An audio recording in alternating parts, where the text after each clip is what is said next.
Amables televidentes, bienvenidos a la Noticia Primera Emisión. Qué gusto saludarte, Jorge. Buenos días. ¿Qué tal, Luisa? Un placer compartir contigo y también con ustedes, amables televidentes. Muy buenos días y bienvenidos a la Noticia Primera Emisión. Al menos 3 amenazas con uso de explosivos se suscitaron en menos de 12 horas en locales comerciales ubicados en diferentes sectores de Guayaquil. Estos actos delictivos guardarían relación con las denominadas vacunas extorsivas. Veamos. El primer caso fue reportado la noche de este lunes en las calles 38 y La B, suburbio de Guayaquil. Delincuentes arrojaron un taco de dinamita en el portal de un domicilio. Afortunadamente, el artefacto no estalló, pero sí causó pánico en el sector.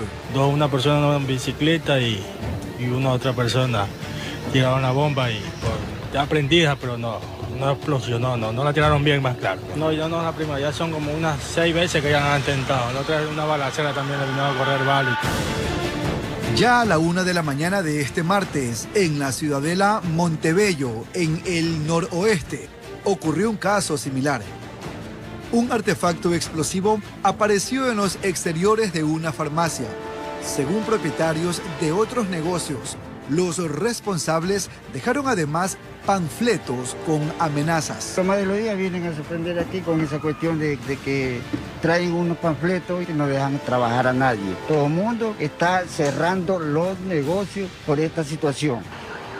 Horas después, cerca de las 6 a.m., la propietaria de un pequeño bazar ubicado en Mucholote 1, en el norte, alertó a la policía de una amenaza con bomba. La perjudicada denunció que está siendo víctima de extorsión. El día jueves me solicitaban $3,000, que si no les daba iban a atentar contra nosotros. Y de ahí volvieron a escribirme el día de ayer que no estaba haciendo caso a eso y que iban a tomar medidas. Estos 3 casos ocurrieron en menos de 12 horas en Guayaquil. Si bien en ninguno de ellos los artefactos estallaron, los mismos continúan aumentando el temor en las calles. Las cifras así lo reflejan. En el caso de los atentados con explosivos en lo que va del año, en la zona 8 del Guayas se registran más de 120, mientras que las extorsiones de todo tipo rebasan las 800. Esto según estadísticas policiales. Informó Jorge Salazar. Pero no solo los negocios han sido visitados por los vacunadores.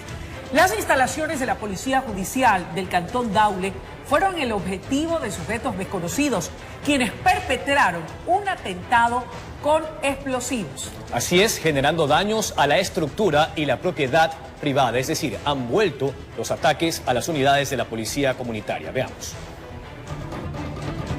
El oramen que quedó sobre la acera demuestra la fuerza de la carga explosiva.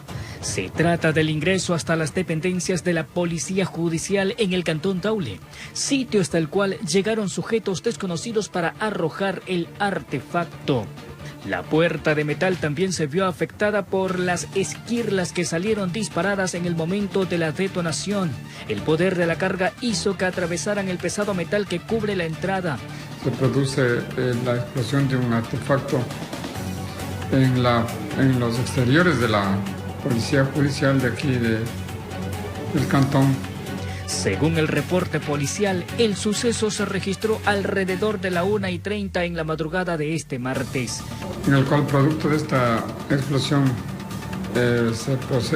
destruyen la puerta en su parte exterior, así como también la ventana de un vehículo que se encontraba en la parte externa de las instalaciones de Policía Judicial. Ninguna persona herida, nada. Las instalaciones de la Policía Judicial están ubicadas en el sector Patria Nueva de la capital arrocera. Moradores de la zona aseguran que el estruendo provocado les hizo perder el sueño, pero evitaron mayores declaraciones por temor a represalias. Hasta el momento se investiga qué tipo de explosivo es el que utilizaron para el cometimiento de este atentado. Informó José Morales. Y a propósito de los cantones, en Yaguachi la policía ayer detuvo a 11 personas en un enfrentamiento durante una persecución. Para conocer detalles, vamos con Adriana Peralta, quien se mantiene en las inmediaciones de la unidad de flagrancia acá, en Guayaquil. Adriana, buen día. Así es, un saludo cordial para ustedes, compañeros, y por supuesto para nuestros fieles televidentes que nos sintonizan cuando son las 7 de la mañana con 7 minutos. Un intenso operativo policial que se desarrolló en el barrio chino de Yaguachi, en la provincia del Guayas, durante al menos 3 horas, que logró la detención de 11 individuos, miembros de una estructura delictiva que se dedicaba a delitos como extorsiones, asesinatos, robos en ejes viales, entre otros ilícitos. Además, la policía decomisó indicios vinculantes a estos delitos, armas de grueso calibre, entre otros elementos también que aportan dentro de la investigación. Inclusive se descubrió que tenían un sistema de comunicación y vigilancia, estos zampones, precisamente vigilando algunas arterias de allí, de su centro de operaciones. Veamos que tenemos más detalles sobre este trabajo policial en el siguiente reportaje. Durante el operativo policial, en el que intervinieron varios agentes de unidades élites de la policía, se produjo un cruce de disparos con delincuentes fuertemente armados. En el enfrentamiento, alrededor de 400 personas del sector, conocido como el barrio chino en el cantón Yaguachi, trataron de evitar la captura de los sospechosos. Proceden a la aprehensión de 11 ciudadanos. Sí, hubo disparos, gracias a los equipos tácticos, como les indicaba, ya se aseguraron los objetivos estratégicos y se procedió a retirar del lugar. Los allanamientos se efectuaron la noche del martes con la finalidad de desarticular un brazo armado de una organización delictiva que mantiene en zozobra a los habitantes de ese cantón. Los detenidos, entre los importantes, son Darwin C., más conocido como alias La Mole, 37 años, quien tenía como antecedentes tentativa de asesinato en el año 2022, robo en el 2015, tráfico de sustancias estupefacientes y psicotrópicas en el año 2018, asesinato en el año 2022. Su hermano, Jonathan C., alias Morocho, quien también tenía como antecedente asesinato en el año 2022, y su hijo, Carlos C., conocido como Carlitos, de 22 años. En las viviendas intervenidas, los uniformados encontraron 7 armas de fuego, 2 fusiles, 12 revólveres y 3 pistolas, municiones, droga, equipos de comunicación, un circuito cerrado de cámaras de videovigilancia, entre otras evidencias.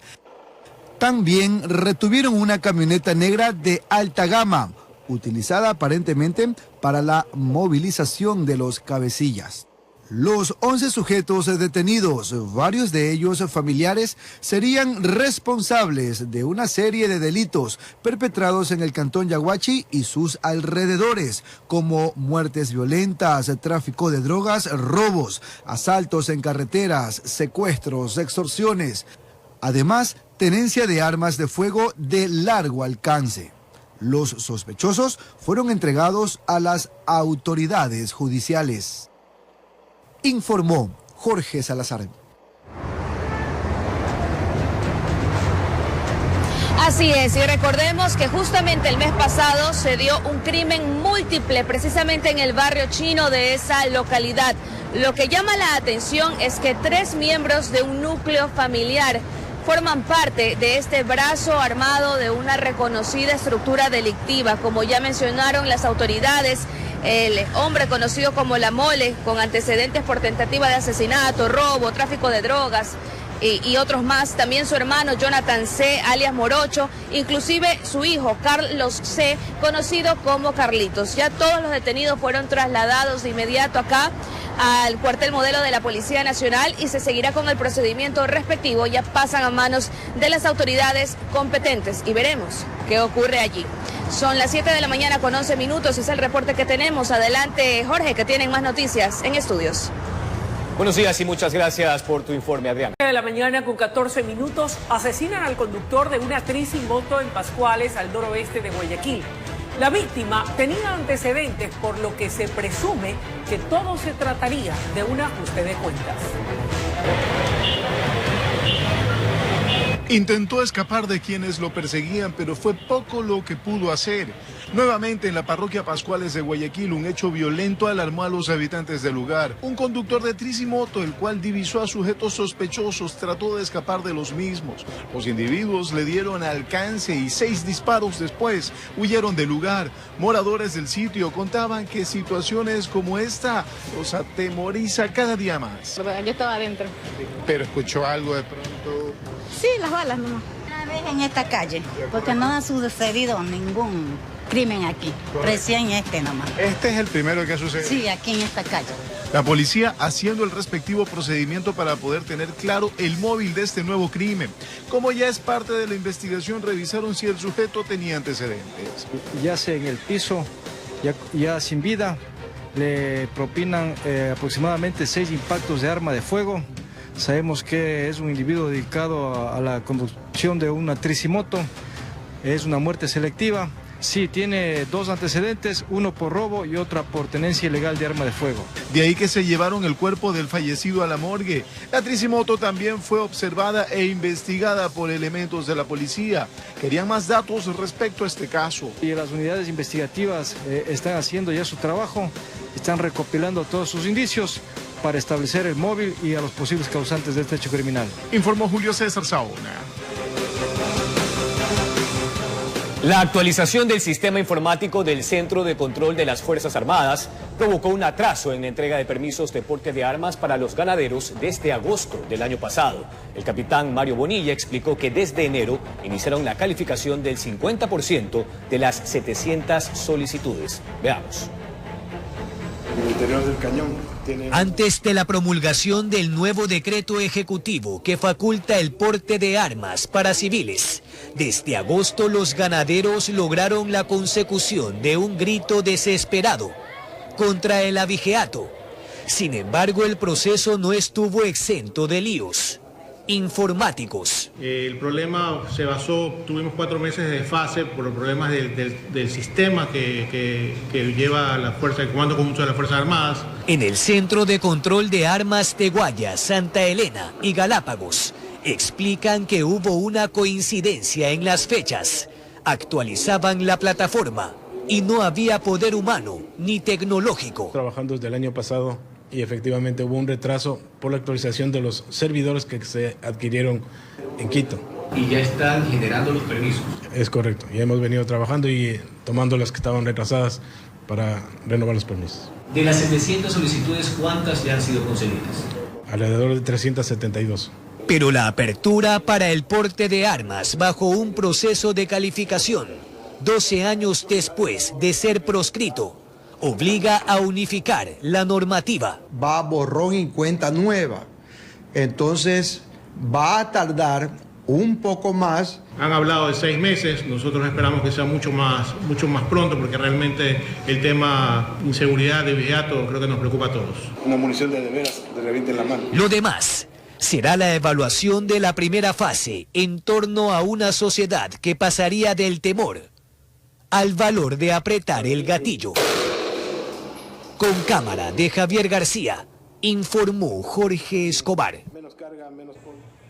7:18 desde el 2018 al 2022, las garantías jurisdiccionales pasaron de 6.927 a 21.603, lo que refleja que existe un abuso en su aplicación, de acuerdo a Iván Saquicela, presidente de la Corte Nacional de Justicia. Recordemos que algunos de los beneficiarios fueron cabecillas de bandas delictivas. Literalmente en el país, como regalos de Navidad se habrían estado otorgando garantías jurisdiccionales como habeas corpus y acciones de protección. De forma general, del 2018 al 2022, las garantías jurisdiccionales pasaron aceleradamente de 6.927 a 21.603. Esto alertó a la Corte Nacional de Justicia, cuyo presidente personalmente entregó a la Asamblea Nacional una propuesta de reforma legal a la Ley Orgánica de Garantías Jurisdiccionales y Control Constitucional, que permita ponerle un alto a algunos jueces generosos. Ni de lejos podemos plantear que no hay una razón de ser de las garantías jurisdiccionales, pero a todas luces preocupa especialmente en materia de acción de protección y habeas corpus. Ha habido un abuso. Es desde el 2008 que no se han registrado cambios en este ámbito y que hoy se pretende modificar, entre otras cosas, lo relacionado a impedir que se presenten de 15 a 20 acciones de protección de un mismo tema. Ha habido casos mediante medida cautelar, mediante habeas corpus, se ha llegado a modificar una pena privativa de la libertad decidida por un juez penal. También ha sucedido que por atención médica se les otorgue la libertad a personas sentenciadas a pena, en condena ejecutoriada. La propuesta es que no se puede conceder la libertad, sino que tiene que haber la atención de salud. El legislativo comprometiendo su apoyo. Lo pondremos en consideración del CAL esta misma semana con un informe de la UTR. Informó Héctor Romero. Las comparecencias por el juicio político en contra del presidente Guillermo Lasso iniciaron con incidentes. El ex secretario anticorrupción señaló que en el año 2022 entregó al Ejecutivo una ficha de prevención en Flopec, pero precisó que no se analizó el contrato entre la estatal y Amazonas Tanker Pool. Veamos. Con incidentes arrancaron las comparecencias del juicio político contra el presidente de la República, Guillermo Lasso, luego de que se intentara impugnar una pregunta formulada por el asambleísta Rodrigo Fajardo. ¿En qué parte de la ley orgánica de la función legislativa se permite que se objete o se impugne una pregunta? Usted preside. Colega Veloz, estoy interviniendo. Pido que me certifique el señor secretario. Colega Veloz. Por este motivo se apeló la presidencia de la Comisión de Fiscalización a Fernando Villavicencio. Usted es el presidente de esta comisión, pero no es el dueño de esta comisión. Ya conocemos ese comportamiento. Así es que yo creo que lo más valioso de este día, siendo condescendiente con esta Asamblea Nacional, es votar a favor de mi apelación. Conduzca la sesión, colega Ana Belén Cordero.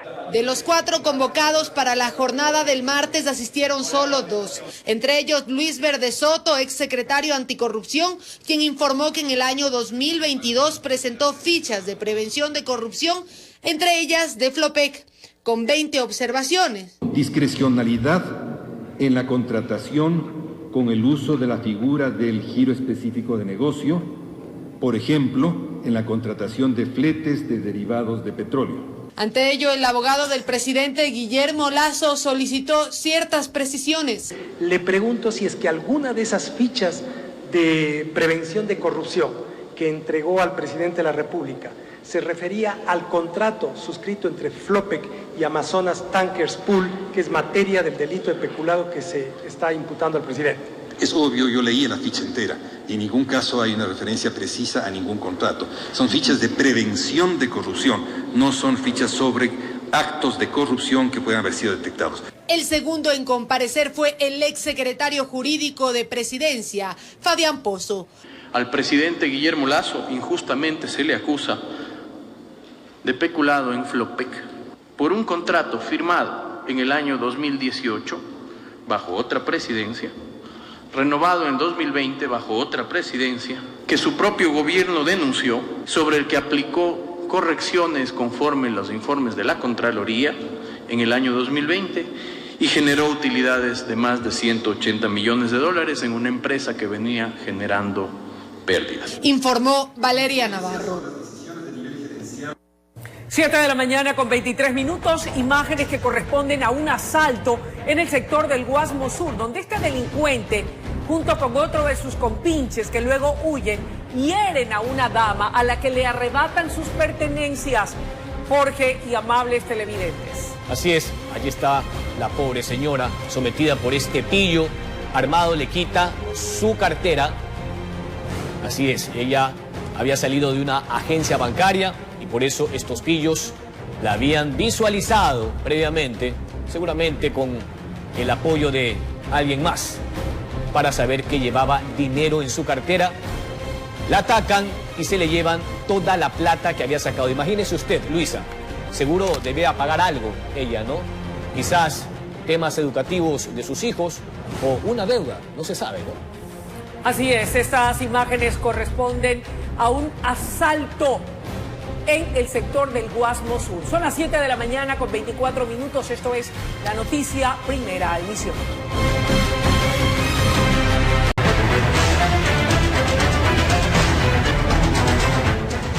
Son las 7 de la mañana con 30 minutos, de vuelta con ustedes. Un motociclista perdió la vida arrollado por un camión cuando intentaba sortear un bache. Tenemos todos los detalles y más junto a nuestro compañero Jorge Salazar, quien se encuentra en el sitio donde ocurrió esta desgracia, en las calles Venezuela y La Décima. Mi querido Jorge, contigo, buenos días. ¿Qué tal, Luisa y amigos? Muy buenos días. Efectivamente, los habitantes de este sector que usted ha mencionado en el suroeste de Guayaquil atribuyen la desgracia a el abandono de una obra, específicamente a la construcción de uno de los carriles de la troncal 4 de la Metrovía que aún no ha sido inaugurada. Acá existen varios baches y ellos aseguran que el conductor, que se ha informado era de nacionalidad colombiana y tenía 38 años de edad y se movilizaba con su esposa mientras trabajaban, cayó en uno de estos cráteres, como dice el pueblo, perdió pista y finalmente fue aplastado, arrollado por este vehículo pesado. Aquí estuvo presente nuestro compañero Charlie Pisa y con flexómetro en mano elaboró un reportaje y los detalles se los presentamos a continuación. Faltaban pocos minutos para las 13 horas. Por la calle Venezuela circulaba un señor junto a su pareja en una moto. Y de repente algo sucedió que no lograron controlar el vehículo liviano. Y el hombre cayó con su acompañante a la calle. Él, lamentablemente, murió arrollado por el camión canasta que pasaba a pocos metros. Cayó del lado de la calle, cayó el señor. Y ahí es donde pasa el carro de la empresa y ya, lastimosamente, falleció. Ya no se pudo hacer nada porque el carro le pasó por acá, más o menos por aquí fue la herida más. Lo que no pude ver. Es la intersección con la calle Décima frente al conocido parque de Puerto Lisa, donde quedaron escombros de esta tragedia familiar. La ciudadana logró sobrevivir. Por aquí todos los moradores indican que ese bache provocó que se desestabilizaran y cayeran al asfalto. Ahí donde va esa camioneta hay un hueco y yo le tiré como unas 15 piedras que habían dejado botadas. Yo le he rellenado con piedra, mire, ve, ¿sí ve? Ahí se estrella el señor, ahí se viene y lo tira acá, ve. Y lo coge. Se estabiliza en la moto. Se estabilizó en la moto, así es. Entonces, esto ya tiene botado muchos meses, jefe, mire. Como usted verá la sangre derramada aquí, de cómo le aplastaron la cabeza al pobre señor. Para quienes circulan en motocicletas por la calle Venezuela deben tener mucha precaución porque se pueden encontrar con múltiples baches de esa magnitud. 20 centímetros que en esa ocasión le provocó la muerte a un ciudadano. Ese hueco, los carros se caen en ese bache, la gente se ha caído, gente en bicicleta. Un problema que piden que solucionen lo antes posible, antes de que ocurra otra desgracia, o que coloquen un cono o una cinta indicando lo peligroso que es transitar por ese lugar, informó Charlie Pisa. Bueno, y este problema se genera desde la calle Séptima hasta la 14, es decir, 7 cuadras donde existen un sinnúmero de baches a un costado de la calzada. Quienes habitan en este sector indican que son varios los conductores que han caído en estos baches y se han accidentado. El último, pues, el conductor de la motocicleta, repito, de nacionalidad colombiana de 38 años de edad. Y posiblemente cayó en este, vamos a decirle, este oramen. Escuchamos el reportaje de Charlie Pisa, él midió, tiene 20 centímetros de profundidad, lo que produjo que el vehículo pierda pista y finalmente caiga a la calzada y sea aplastado por este camión de una empresa concesionada, una empresa pública. Es lamentable indicar pues que él falleció instantáneamente y que aquí queda todavía parte del casco de protección que él sí tenía puesto, pero que por el peso de este automotor, el mismo pues se destruyó y finalmente sus restos quedaron en este sitio donde las personas han prendido velas, colocado piedras, pero lo más importante es que están solicitando es que por favor al menos construyan el muro divisor de carril, que es lo que resta acá, para que debido a las lluvias este tramo de la calzada no siga deteriorándose y exponiendo, causando riesgo a los conductores, especialmente de motocicletas que se están accidentando debido a estos baches. Es el reporte desde la 10ª y Venezuela, suroeste de Guayaquil. Jorge, usted continúa con más. Buenos días. Buenos días y muchas gracias por tu informe, tocayo. Qué peligro circular en su vehículo bajo estas circunstancias. Vamos con más información. El gobierno rechaza la liberación de alias Elvi. Un juez de Quinindé le otorgó medidas sustitutivas a quien sería el presunto cabecilla de un grupo criminal armado. El Consejo de la Judicatura decidió suspender al magistrado. Se trata de alias Elvi, ciudadano colombiano, quien por orden de un juez de Quinindé fue puesto en libertad con medidas sustitutivas. No estuvo ni 24 horas tras las rejas. Indica que el procedimiento sean notificados los defensores públicos 72 horas antes. Según las investigaciones, Elvi sería uno de los responsables de la matanza en el puerto de Esmeraldas, que dejó como saldo 9 acribillados. Además, supuesto cabecilla de un grupo criminal y quien tendría nexos con un grupo irregular armado de Colombia. Desde el Consejo de la Judicatura se decidió suspender por un plazo máximo de 3 meses al juez de la Unidad Judicial Multicompetente, por lo que el servidor no recibirá remuneración alguna. Se instruyó a la Dirección Provincial de Esmeraldas que, respetando los principios de independencia judicial, inicie con el correspondiente procedimiento disciplinario contra el juez. El gobierno, por su parte, rechaza esta clase de decisiones judiciales. No miramos el contexto, pese a que tiene una boleta de detención por porte de armas y que le costó a Fuerzas Armadas y Policía hacer un operativo para poder lograr su captura. Informó Marilyn Jaramillo. Son las 7 de la mañana con 37 minutos, pero no todas son noticias negativas. He aquí algo distinto para refrescarnos la mañana. Una de las deportistas más jóvenes de la delegación que viajará al Mundial de Berlín 2023 es Camila Castillo. Ahora ella vive sus días entre los entrenamientos y sus actividades diarias. Conozcamos más en la siguiente cobertura periodística. La vida de Camila Castillo dio un giro de 180 grados desde que empezó a entrenar en Olimpiadas Especiales. En 2022 fue seleccionada para participar en representación de su provincia en los Juegos Nacionales de Ambato y el camino a Berlín comenzó. Fuimos con las disciplinas de ciclismo, atletismo y gimnasia rítmica. Y con la sorpresa pues que Camilita ha salido preseleccionada para los Juegos Mundiales Berlín, que serán en junio de este año. Junto a sus entrenadores, ahora las jornadas se han intensificado, en busca de mejorar la técnica y los tiempos.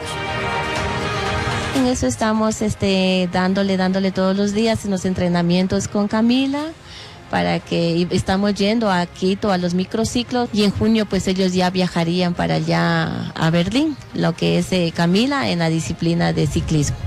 Dicen que su poca experiencia y juventud no ha sido impedimento para irse preparando al más alto nivel. Licenciado Ángel Buele, quien fue el que pulió a Camilita en el área de ciclismo.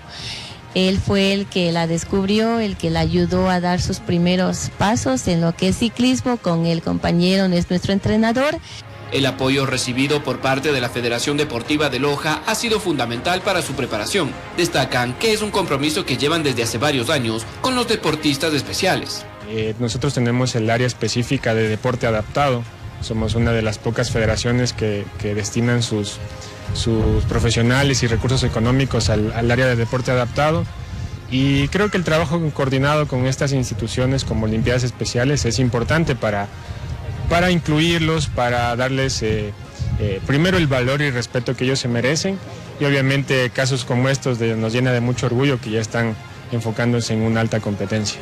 Pero el sueño de Camila aún no está completo, su indumentaria y equipo de competencia sigue incompleto. Es por eso que hacen un llamado a las autoridades para recibir el apoyo a una deportista que representará al país en unos Juegos Mundiales.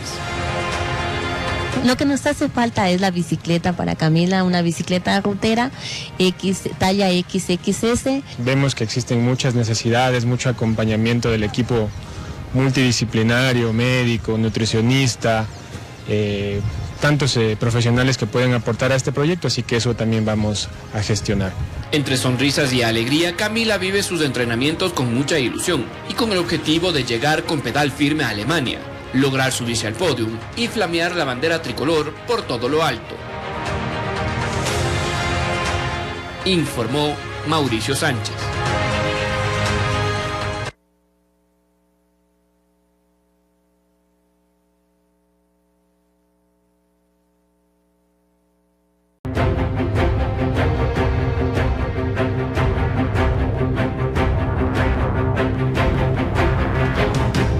Siete de la mañana con 46 minutos. Mucha atención a la siguiente información, porque usted podría ser uno de ellos.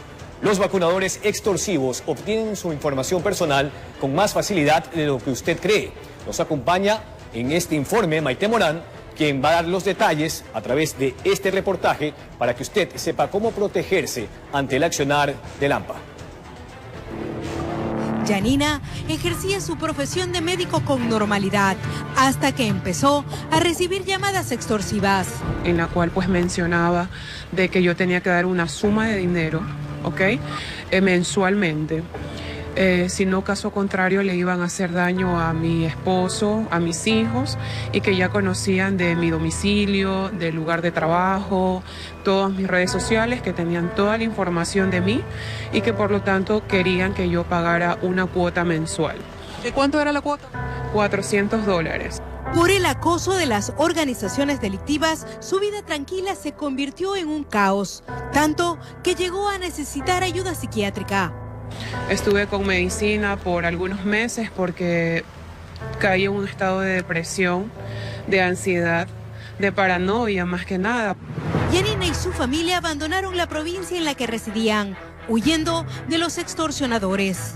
Me seguían enviando mensajes a mí y siempre se metían primero con la parte profesional, como que dígame, quiero una consulta, necesito que me atendieran, pero a la larga eran estas personas que trataban de intimidarme a mí y a mi familia. Siente que no tuvo respaldo por parte de las autoridades. En fiscalía lo único que me dijo el agente, y por vía telefónica, me dijo que estos casos son muy comunes y que yo era una más de la lista. O sea, que yo misma más o menos tomara las medidas de precaución. Pero ¿cómo hacen los vacunadores extorsivos para conseguir nuestros datos personales con tanta facilidad? Sorpréndase, las empresas de servicios básicos se lo facilitan. ¿Cómo? Dejando en las puertas de nuestros hogares las facturas, que pueden ser leídas y robadas por cualquiera. En estos documentos constan, además de sus nombres y lugar de residencia, su número de cédula, su celular y su cuenta de mail. Pero ¿por qué es necesario que se divulgue esta información confidencial para cobrar las planillas? Porque son documentos validados por el SRI, son documentos homologados, en el cual toda esta data debe estar en el documento así aprobado. Como correo electrónico, como celular, cédula, tal como indica, porque es un documento tributariamente hablando, validado ya por el ente SRI. ¿Saben que esa información la pueden utilizar los vacunadores extorsivos? Así es, correcto. Sobre aquello se está tomando correctivos o actualizaciones para ver de qué forma podemos nosotros mejorar esta situación. El problema es que con estos datos se puede encontrar en Internet más detalles sobre usted, como información personal, profesional y financiera. Y es así como los antisociales perfilan a sus víctimas. Empecemos a autoprotegernos. En este caso, la recomendación es requerir a la empresa pública que solo nos haga llegar la planilla a nuestro correo electrónico, evitando las facturas físicas a domicilio. Informó Maite Morán. Bases de datos que contienen la información personal de miles de ecuatorianos son vendidas en Internet sin control de las autoridades. Así, perfilan los vacunadores extorsivos a sus víctimas. ¿Cómo puede evitar que su número de celular, lugar de residencia y situación financiera esté al alcance de las organizaciones delictivas. Se lo explicamos este miércoles 19 de abril a las 22 horas en La Noticia, emisión.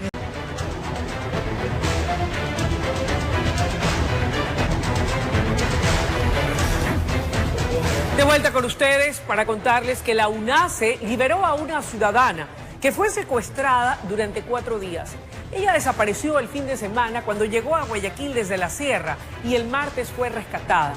4 sujetos fueron detenidos en este caso. Veamos la siguiente nota en la que ella relata cómo vivió más de 90 horas de terror. Está bien, tranquila, está bien. Eran los momentos en que la encontraron maniatada y abandonada en un camino de segundo orden, donde agentes de la UNACE trataban de calmarla ante el infierno que había vivido. Vamos a la casa donde estuviste, vamos. Estaban con una pistola ahí. Y de hecho el día de hoy pensé que me iban a matar porque me jalaron y me subieron a una moto y el otro tipo me tenía con una pistola. A mí me botaron en un charco de lodo ahí y yo avancé, yo les vi las camionetas, pero no sabías que era de la policía. Estuvo 4 días secuestrada. Llegó a Guayaquil de Cibarra, pero cuando se subió a un taxi tomó contacto con una persona. Aparecieron otros sujetos que la vendaron y se la llevaron para exigirle a su familia miles de dólares para ser liberada o caso contrario, acabarían con su vida. Coordinamos con la familia a la cual les había estado llegando unas llamadas y mensajes de carácter extorsivo en la cual exigían $30,000 para liberar y no atentar contra la vida de dicha joven. En el operativo 4 sujetos fueron detenidos, entre ellos uno de nacionalidad dominicana. Todos estarían implicados en ese delito y además les encontraron 2 armas de fuego y municiones. Cuando los presentaron, no todos estaban preocupados por lo que ahora van a enfrentar. La persona que lo realizó esto me conocía perfectamente. ¿Cómo vivió esos días? ¿La tuvieron amarrada, vendada? Me tenían amarradas las manos, me vendaron los ojos. Horrible. Estoy muy agradecido que siga para adelante ese esfuerzo muy grande que han hecho a la policía y al departamento de la UNACE.